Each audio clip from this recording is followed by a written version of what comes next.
Hi, I'm Kenny Klaus, and this is State 48 Homeowner.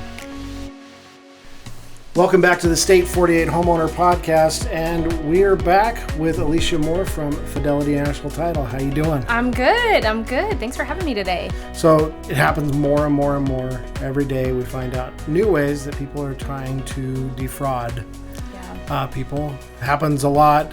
You know, a lot of these fraud things happen a lot with seniors. Yep. They happen a lot with folks that just haven't paid attention to what emails I should click on and those kinds of things. Yep. We see a lot of the dating fraud happening. And then we have stuff that just kind of flies under the radar. Yeah. So let's talk about title fraud in Arizona. So right now, the biggest thing as far as title fraud that we're seeing is land fraud on the title side.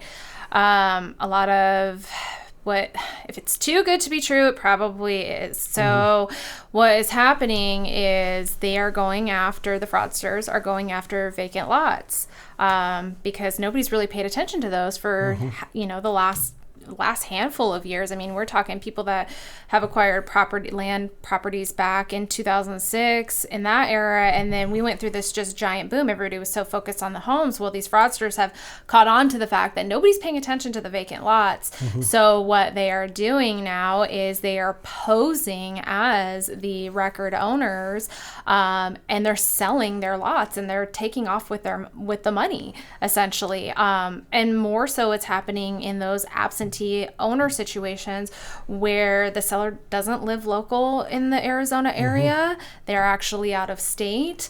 It is unfortunate, but it is very, very, very prevalent right now.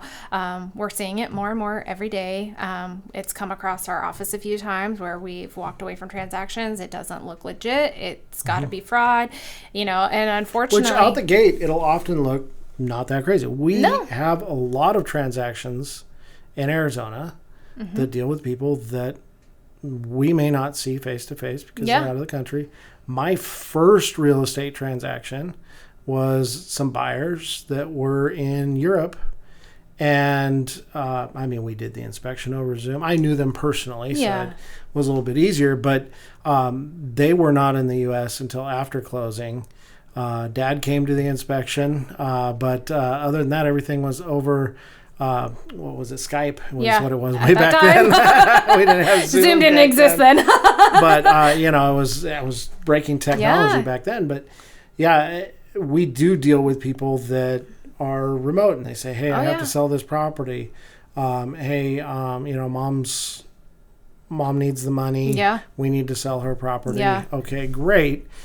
So sometimes things may not initially look like it's odd, but then we'll start to see some things that kind of now a lot of the red flags have become a little bit more common red flags. Yeah, and unfortunately to that is, in Arizona we do deal with a lot of out-of-town buyers, out-of-town sellers. We got a lot of second homes here for a lot of people. So it's not out of the ordinary, but from a title insurer standpoint, it is one of the biggest red flags right now. We actually, to protect the consumers, anytime we come across, and this could be a regular residential deal, anytime we come across an absentee owner, we're sending out a letter to the last known address as per the assessor to notify them, hey, we've got a transaction in escrow. And what that is hopefully doing, and what has been successful for us, is it has alerted the actual owner, hey, somebody is trying to sell your property and you clearly didn't know about it. And it has happened. We have been able to stop quite a few transactions from going through because of that absentee owner letter. And the assessor now has this great tool where you can fill out an affidavit and file it with the assessor to your property, that in the event anything gets recorded against your property, you're getting a notice. Unfortunately, at that time, it's a little late, but at least puts you on notice. You can get in contacts with the police. You can get into contacts with attorneys at that point. But, it's so prevalent right now in Arizona, the land fraud and the absentee owner fraud, that, as title companies, title insurers, and even the county, we're all kind of banding together. And now we've got attorneys involved, helping us try to circumvent this from happening, because it is rampant right now, rampant for sure. Hey everyone, this is Kenny Klaus with Klaus Team Real Estate Solutions. We know there's a lot of confusion in today's market, whether it's billboards, TV, radio, mail, everyone's trying to get your attention. They offer one lane, where at the Klaus Team, we have over 20 different programs. We can help you navigate through to find out what's best for you. And remember, we work for you, they work for themselves. We're here to represent you and make sure you have the best experience possible. Visit us at klausteam.com/call-us-first. So how do homeowners protect themselves? Really, ultimately, in this type of situation, do that affidavit with the assessor. That way, at least if you're not one to constantly check the assessor, which, most consumers don't log on to the assessors to go, hey, what's going on with my property? But most real estate agents don't either. Right. And I don't think you do either. Yeah. I only do because I have some rental properties. So occasionally I'll pop in. I'm like, hey, just check some things out. But it could be as little as just logging into the assessor site just to check to make sure nothing changed on the tax assessor site. Because what is happening with these parties is they're recording documents. Well, once they record a document, it changes the information on the assessor. So, definitely do that. Make sure, you're double checking, your documents with the county occasionally. Maybe getting some sort of fraud protection right now is, not a bad idea. Unfortunately, there really isn't a whole lot other than those few steps that you could take with the land fraud right now. And the absentee owner fraud is just, you kind of have to look out for yourself and kind of double check those things every once in a while, unfortunately. Yeah, and so there's one side of title fraud that is the homeowner getting their property sold. Mm-hmm. The other end is the buyer of that. Yeah. And like you said before, if it looks too good to be true, it probably is. Yes. And I think a lot of the time on fraud issues, when we talk about rental fraud, when we talk about, title fraud, when we talk about for some reason, the vice prince of Nigeria called me and said he wants to share his bank account with me. If it's too good to be true, it probably is. Yeah. For rental fraud, if it's if you see a property that is listed for far below market rent, Absolutely. And you can't get a hold of the landlord by voice, and you can't get a tour of the property, it is too good to be true. Yes. It is not real. It's not real. For land, if it's listed for far below market, and then it double check everything. Yeah, and to speak to the land fraud part about it, a lot of the vacant land too, you don't know, at least the normal consumer, even from the title standpoint, we wouldn't necessarily know like what's been developed. Is there utility lines ran? Is there water lines ran? That can drive the price down. So we don't know. So but we go into these transactions very cautiously, especially now because it is so prevalent, but yeah, if it's too good to be true, it probably is. And, to speak to your point of like, you get these fun communications of, hey, I'm the Prince of Nigeria and need your help. Can you send me $50,000? Even to senior citizens, they're constantly getting, berated with that stuff. And, people trying to take their properties out from underneath them. If it seems fishy, it more than likely is. If you get an unsolicited check in the mail, don't cash it. Don't cash it. I mean, that's another thing. And people don't know that. People don't know that. I mean, there's people attacking title companies with the unsolicited checks thing. We got one in our office about 2 months ago, and we're like, what is this? And went down the rabbit hole, got it off to our legal counsel, got it off to our accounting team, and they took it from there. But it is highly prevalent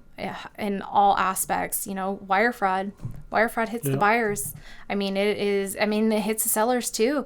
We send encrypted emails solely to the parties of the transactions only. For a buyer, we will send wiring instructions secure only to the buyer and only to the lender to help circumvent that chance of that happening. And we only send it one time because, these email domains are not secure. So these fraudsters are going in, hacking the emails, posing as us. Yeah, and they put a different phone number at the bottom, so you call to verify. Yep. So that's why, with people that close with the Klaus team, they know when they get wiring instructions, they call us on the number that they have already called us on. Yes. And say, hey, can we verify this?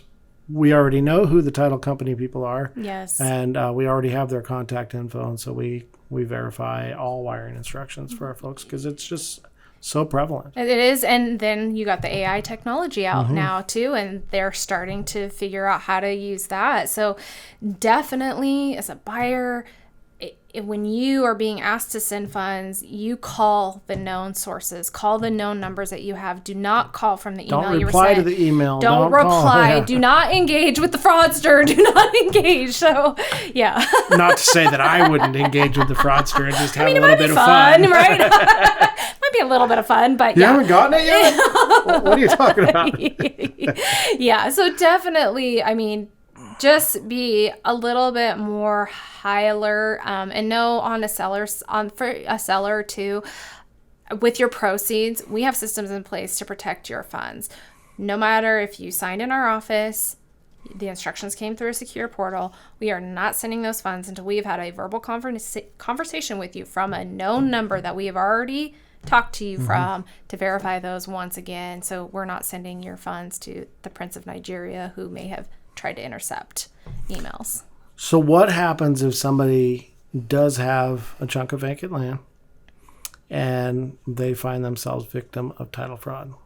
So in the event that does happen, and we happen to, for whatever reason, be the party involved in that, definitely you want to call the title company right away and be like, this was not me, so that the next necessary steps can be taken. It would then be a title claim at that point. And that would go to our legal counsel. And how would they find out what title company it was? So they would go to the recorded deed. Recorded deeds always have a stamp on them that shows you who recorded it, or it'll say a courtesy of. But if a title company handled that transaction, their information will be in the left corner of that deed. So you go back to that deed, find out what company handled it, and then contact that company immediately. Let them know that it was a fraudulent transaction. At that point, it would be a title claim, and it would go through the claims process through the attorneys, but then we would recommend at that point that you get in contact with a real estate attorney. And we have referrals because, again, it is so prevalent. We've needed to band together our resources as well to help these clients and make sure that this stuff is not happening. And in the event that it does, we step in and try to help as much as we possibly can. So we did have one that we actually pushed out, told them it was fraud. We got contacted by the actual owner of record. He got the police involved, got an attorney involved. And what these fraudsters are doing is they're going and reopening it at other title companies. So just, be aware as a seller of a vacant lot, even if it gets caught at one company, make sure you are contacting an attorney right away as soon as it gets stopped at the first one, because these fraudsters, they're out there for money, and they're going to continue to do it until we've blocked them enough times and they can't do it anymore. So to protect yourself, if you're in Pinal County or in Maricopa County, you can go to the assessor's websites in both counties and sign up for their title alert. It's super easy to find on the websites because it's happening way too much. If they have any questions about title, or if they want to open up a escrow with you, how would they get a hold of you? So you can just give us a call at our office phone number or shoot me an email, and we'll be happy to help. Thanks so much. And if you have any questions about real estate, always feel free to reach out to us at 480-354-7344 or at klausteam.com. Thank you so much. Thank you. Thanks for spending time with us this week at State 48 Homeowner, the ins and outs of owning an Arizona home. You can connect with us for more information, submit topics you'd like us to further discuss. You can see relevant videos, give us feedback, answer your real estate questions, and more at state48homeowner.com.